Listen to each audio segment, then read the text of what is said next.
So for 2023, Ducati have whittled down the Scrambler 800 lineup to 3 bikes. We've got the Icon, the Full Throttle, and the Nightshift. But which one is the best? Well, myself and Tim are going to take them all for a spin today to find out.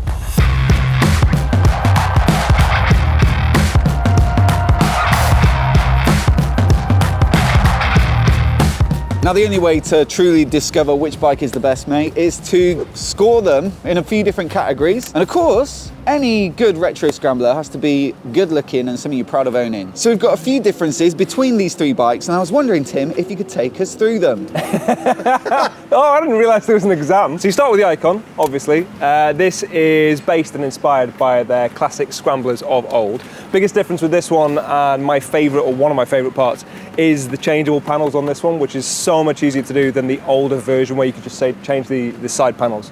So these come off allegedly in about 45 minutes. You can change the whole colour of the bike, which is great. New dash, that we both are a little bit divided on because obviously it doesn't look quite as retro, I suppose, as the older ones. We quite like a circular dash, but loads of more integration and functionality with that. Then you've got new lighting throughout. You've got a really nice looking new LED headlight on this. I love the X on the front as well. Definitely ties into the general branding of the bike. Then you've got the updated wheels. Then of course you've got the new, slightly more comfortable seat with the X logo in it. And then of course you've got SCR written on the side panels, which is different from the previous version. So it's like a more modern update for that base, standard Scrambler model, right? What about this one? Then this looks a little bit like flat track inspired. Yes, I would say so. So you've got obviously a black tank on this one. I actually quite like that. It's a little bit more colourful as well. Then you've got the sideboards. Those are quite a nice addition, I think, and I think I do prefer just the 62 on there rather than the SCR. Tiny little point, but that's just my preference. You obviously got a Termi exhaust, which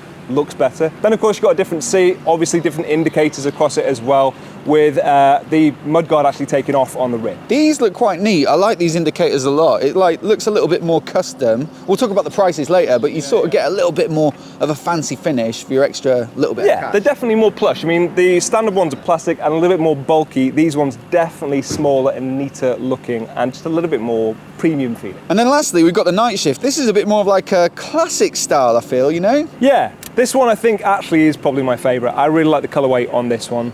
It is nice to have it a little bit more dark and muted, a little bit more badass looking, possibly. I like the brown seat as well, really contrasts well with the blue colour on this one, which has a bit of a kind of fleck and sheen to the actual finish. Then of course you've got the bar end mirrors, which look really good on this one. You have those slightly bigger side panels again, and of course you've got spoke wheels, which really offset the look well. Thing is though, mate, this is completely personal opinion, so I think we've got to put this one to the Instagram audience. Instagram's all about good looking bikes anyway, so we'll take a picture of each. Icon, Full Throttle.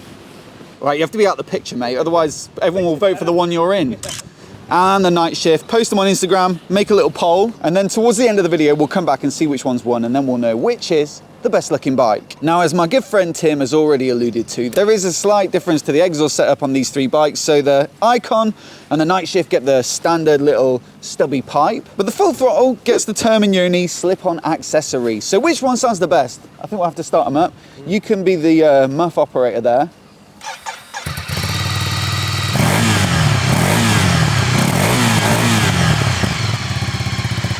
Quite moderate. I'm getting more noise from the engine and the intake, I think, than I am from the exhaust, but still sounds nice. All right, let's get this one out of the way.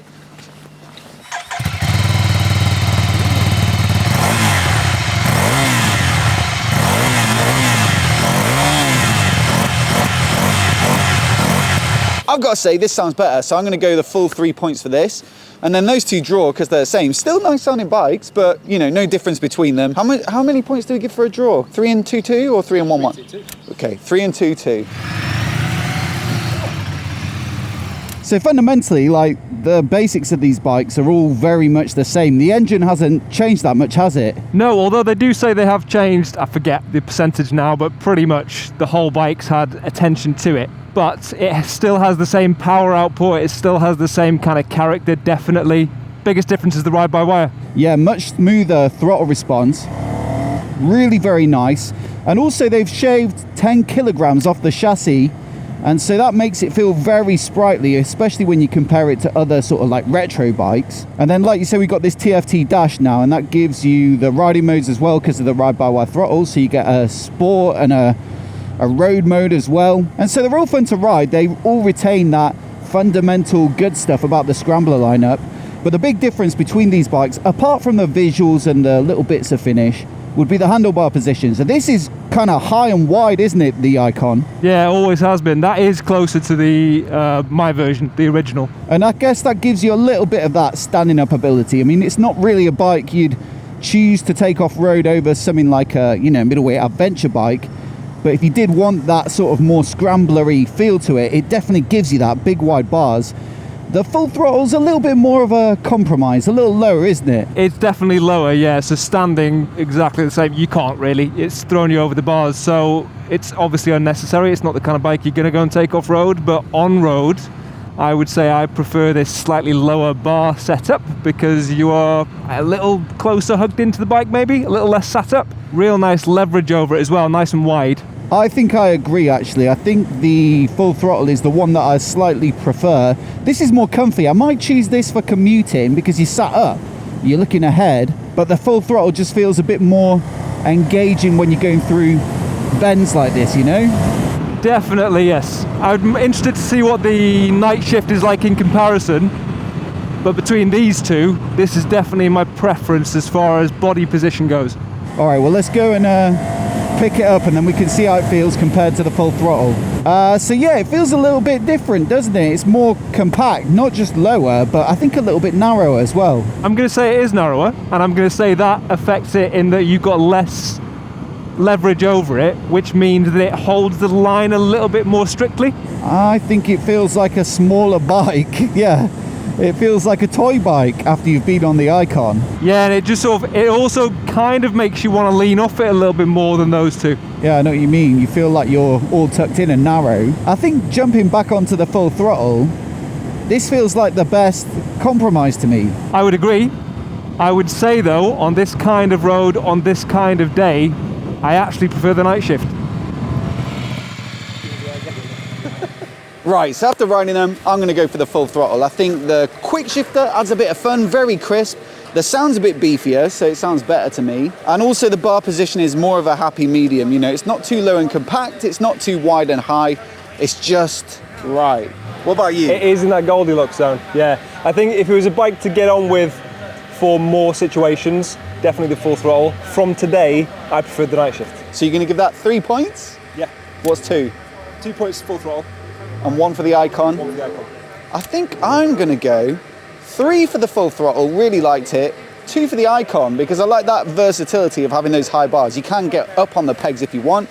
And 1 for the Nightshift, which, well, we'll leave it to the audience to decide which is the best looking. But for me, this is up there. But to ride, yeah, it just felt a little bit too squished, and I'm not exactly big. Now, price-wise, I think we've got to go 3 points for the Icon because it's the most affordable and it gives you a lot of the same fundamentals. I'll go 2 points each for these though, because you get quite a lot for your money, don't you? You do. I would agree with the Icon as well, because you can manipulate that a little bit more than you could with these, because obviously you've got a silver tank as opposed to the coloured tank on these ones. So you can customise. You can customise it a bit easier. But you get the bar end on this, you get the different paint job, the spoke wheels, the bench seat, and then on the full throttle, of course, that Terminioni exhaust is probably going to cost you about $1,000 on its own. So if you consider that worth the upgrade, and then the different paint job and the different seat and the quick shifter, it looks like decent value. It's just